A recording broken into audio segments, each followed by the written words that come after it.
الواد ده كفاءة يا باشا، مين الواد ده؟ نهاية غريبة غير متوقعة وجامدة جدا شفناها في الحلقة الثامنة من مسلسل دير ديفل.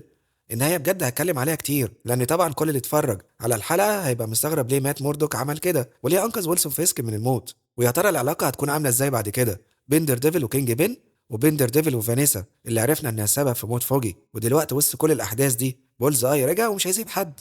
وأهلا بيكم في شيف أفلام، وفيديو النهاردة هشرح وأحلل كل حاجة حصلت وأجاوبك على كل سؤال هيجي على بالك بعد مشاهدتك للحلقة الثامنة لمسلسل دير ديفل بورن اجين، لان احداث الحلقه تقيله جدا وفيها تفاصيل كتير واعتقد هتخلي الناس تفكر في اكتر من حاجه، خصوصا سبب انقاذ دير ديفل لكينج بين وليه فانيسا كانت عايزه فوجي يموت. بس الاول اتمنى انكم ما تنسوش اللايك والاشتراك في القناه اللي لسه مش مشترك عشان دعمكم بيفرق معايا. ويلا بينا. الحلقة الثامنة ابتدت بإننا نشوف وردة لونها أزرق، ودي يمكن بتمثل العالم في نظر بولز آي، حتى الزي اللي بيلبسه بيمثل اللون الأزرق زي ما عالم مات موردوك بيمثل اللون الأحمر، وده حاجة هنشوفها كتير في خلال الحلقة. فبولز آي في كل مشهد بيكون فيه بنلاحظ اللون الأزرق زي ما دير ديفل في اللون الأحمر، حتى شفنا ده في نهاية الحلقة لما مات أخد طلقة بالنيابة عن كينج بين. وبعد ما يعدي مشهد الورد الأزرق بنشوف إن بولز آي واقف يتفرج من ورا القضبان الحديد اللي بينها فراغات، وبشكل ما بنشوف ده برضه على نهاية الحلقة في وسط الحفلة للضوء وهو عامل نفس الفراغات مع وجود بولز آي، فهي زي إشارات على العالم الداخلي اللي عايشه ونظراته اللي جواها فراغ لكل حاجة حواليه. بعدين بنشوف إن الشرطة بتدخل عشان تاخده من حبسه الانفرادي عشان يحطوه وسط باقي المساجين، وهنا بنلاحظ حاجة مهمة جدا يمكن جديدة كمان وهي بتتقال من بولز آي نفسه. لما بينقلوه بيقول لهم خلوا بالكم انا مصنف انهانسد انديفيدوال، وده معناه انه شخص محسن او معدل مش زي الناس الطبيعيه، فهو محسن بقدرات غير عاديه. وده يمكن حاجه تفكرك شويه بباكي او كابتن امريكا، بس هو برضه ما عندوش قدرات او قوه خارقه، هو محسن بقدرات بسيطه. وده عشان لو مش عارف فكان كينج بين كسر ظهره في الموسم الثالث نسخه نتفليكس، يعني مفترض كان يبقى مشلول، بس بعدها شفنا يتعمل له عمليه جراحيه رجعت له الحركه، فده السبب في انه بقى انهانسد. كمان السبب في انه ما ماتش لما دير ديفل رماه من على السطح، عشان كده هو اتقال عليه شخص محسن او معدل، لكن قدراته في التصويب دي حاجه طبيعيه عنده زي هوك اي بالظبط، هو يمكن محسن من الاحساس بالالم او احتمال ضربات او وقعات مش اكتر. بعدها بنشوف ان الشرطه اللي حواليه بتدخله وسط عامه المساجين، وبنلاحظ ان الشرطي اللي دخله بيقول مرحبا بك في السجن العمومي ايجنت بوينت ديكسر، فهو قال له ايجنت او عميل الشرطه عشان يعرف المساجين انه كان شرطي، وطبعا المساجين مش تحب تشوف شرطي قديم وسطيهم، وده طبعا عشان يدخلوه في صراع معاهم على امل انهم يموتوه. ولو تلاحظوا اول ما بقى بولز اي وسطيهم الاضاءه اتحولت للازرق مع صوت طنين للدوشه الداخليه لانه شخص غير متزن نفسيا.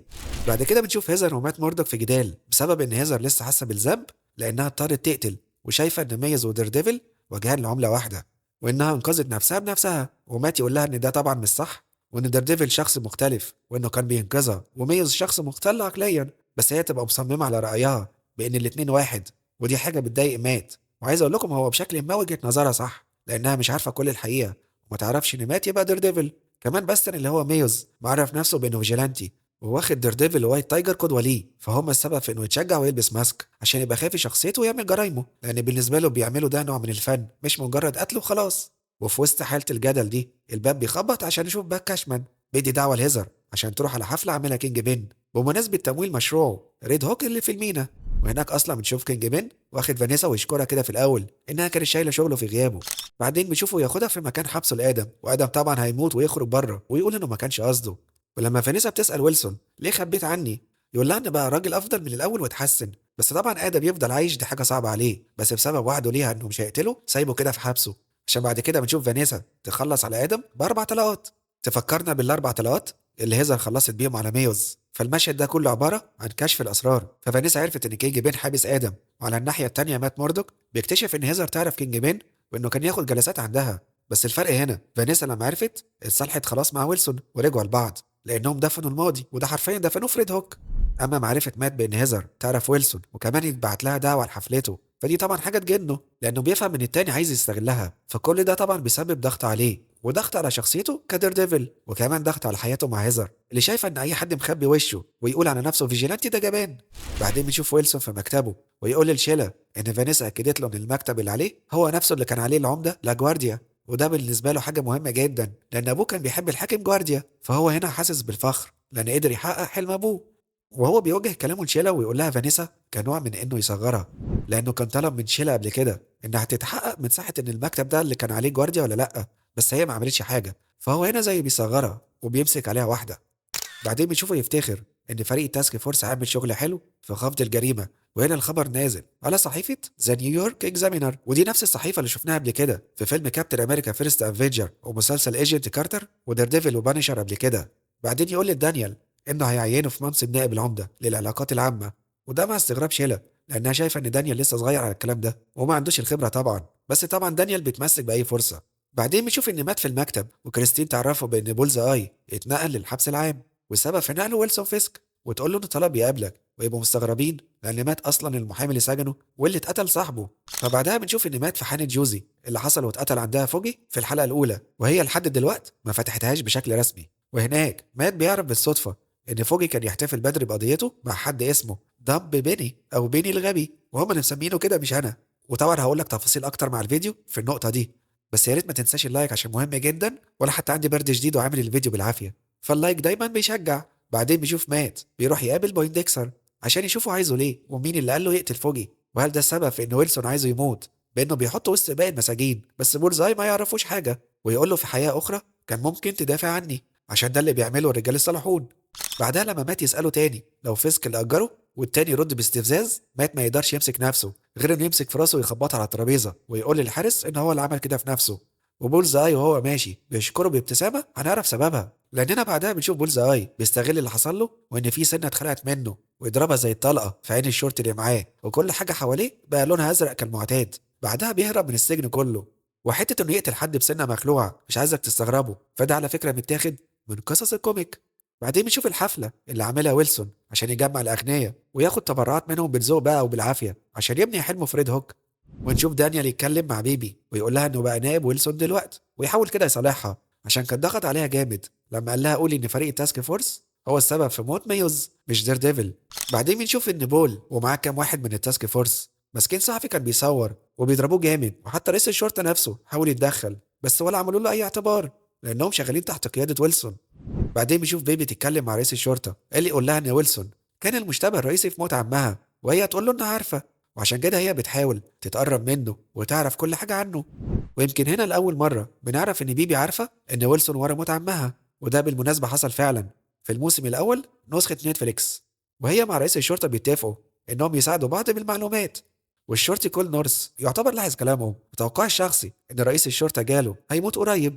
بعدين بنشوف ويلسون يتكلم مع جاك دومين اللي كنت كلمتكم عنه في شرح الحلقه السادسه، وانه فيجيلانتي ومعروف باسم ذا سوردس مان او رجل السيف، كمان كان ظهر في مسلسل هوك اي. وهنا كينج مان بيهدده بانه يتبرع بالفلوس بالذوق يا يخلي فريق التاسك فورس يطارده بما انه فيجيلانتي لانه الراجل المعروف باسم ذا سوردس مان. وبالمناسبه مشهد التهديد ده حصل زيه بس بالعكس لما كان جاك دومين بيتكلم مع كينج مان في الحلقه السادسه. وبنشوف ده كله بيحصل ومات موردوك كان وصل الحفله عشان يقابل هيزر وكان سامع كل حاجه، واعتقادي هنشوف على الموسم الثاني اتحاد او تقارب بين سوردس مان ودير ديفل ضد فريق تاسك فورس. بعدين بنشوف جدال تاني بين مات وهيزر عشان مات جاي متاخر ومش مركز اصلا معاها، وده عشان مات بيحاول يسمع كينج مان بيعمل ايه او بيقول ايه. وطبعا احنا في الحفله شايفين ويلسون ببدلته البيضاء المعروفه، وده زي تاكيد لرجوعه ككينج بين بالذات مع انتهاء خلافاته مع فانيسا، فكان ممكن يسموا الحلقه دي كينج بين بورن اجين. وبنشوف حته لطيفه كده لما ويلسون وهو بيرقص مع فانيسا ويقول ايه اللي جايبك هنا يا ديفل عايز ايه، وده عشان يعرفنا ان ويلسون عارف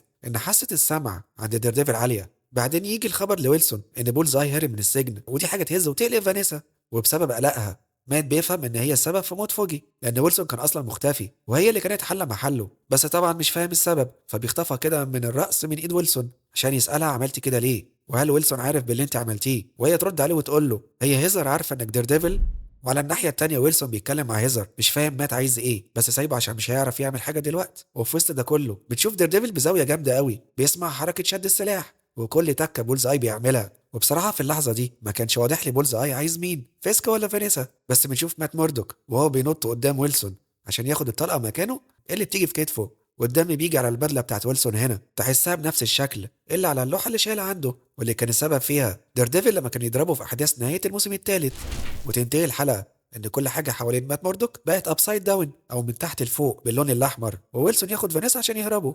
اما بقى رايي في اللي حصل، واول حاجه ازاي فانيسا السبب في انها قتلت فوجي لو مش فاهم، ففي نهايه الجزء الثالث زي حصل شبه اتفاق بين دير ديفل وكينج بين ان كل واحد يكون في حاله، وان كينج بين شبه يسلم نفسه للبوليس، في حين ان مات موردوك ما يجيش جنب فانيسا ولا يلحقها قضائيا، وده اللي حصل فعلا. لكن واضح كده ان فوجي اشتغل على القضيه من ورا مات موردوك، وكان قدر يكون معاه شاهد مالك اللي هو بيني الغبي اللي كانوا بيتكلموا عليه، وعرف منه على اسرار عائلات المافيا اللي شغاله في المدينه، وبالتالي لو جرهم يبقى هيجر فانيسا وكل شغل كينج بين.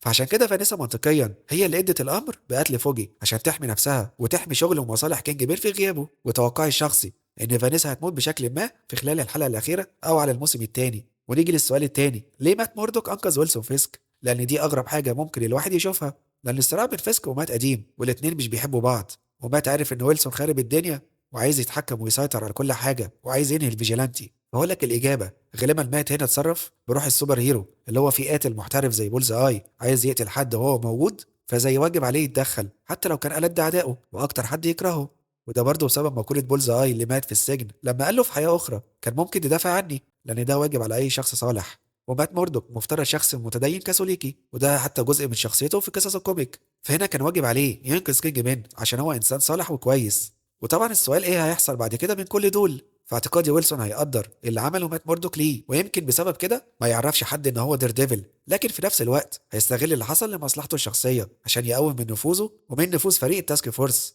ويخليه يتيح بشكل اكبر في الكل. فكينج بين هيقدر انقاذ موردوك ليه، لكن اخره ما يعلنش عنه او عن اسمه قدام هيزر. لكن المشكله الاكبر ان مات مش هيسيب حق فوجي من فانيسا، لكن اخره برضه انه يحاول يلحقها قانونيا ويجرها للمحكمه. وبالنسبه لويلسون اي حاجه تحصل لفانيسا هي خط احمر، عشان كده هنستنى ونشوف ايه هيحصل في الحلقه الجايه. ده غير ان بولز اي لسه وسط الدايره دي كلها، فالحلقه الجايه هتكون الاخيره للموسم الاول، ومتحمس اشوف هتنتهي ازاي ومين هيموت، لان اعتقادي انها هتبقى حلقه دمويه بشكل ما. بس اهم حاجه عندي وتمنياتي ان بولز اي يكمل الموسم الثاني، كفايه موت ميوز علينا. وبس كده، ده هتكون نهايه شرح وتحليلي لكل اللي حصل في الحلقه الثامنه والمثيره في احداثها ونهايتها من مسلسل دير ديفل بورن اجين. واتمنى الفيديو يعجبكم، ويا ريت تعرفوني رايكم في التعليقات عن الفيديو والحلقه، وكان رد فعلكم ايه لما شفتم مات موردوك وهو ينقذ كينج مان من الموت، وشايفين ايه هيحصل في الحلقه الاخيره ومين ممكن يموت. وفي الاخر اتمنى انكم ما تنسوش اللايك والاشتراك في القناه لو لسه مش مشترك، وتفعلوا جرس التنبيهات، وفولو لشيف افلام على تيك توك وانستجرام عشان يوصل لكم كل جديد. سلام.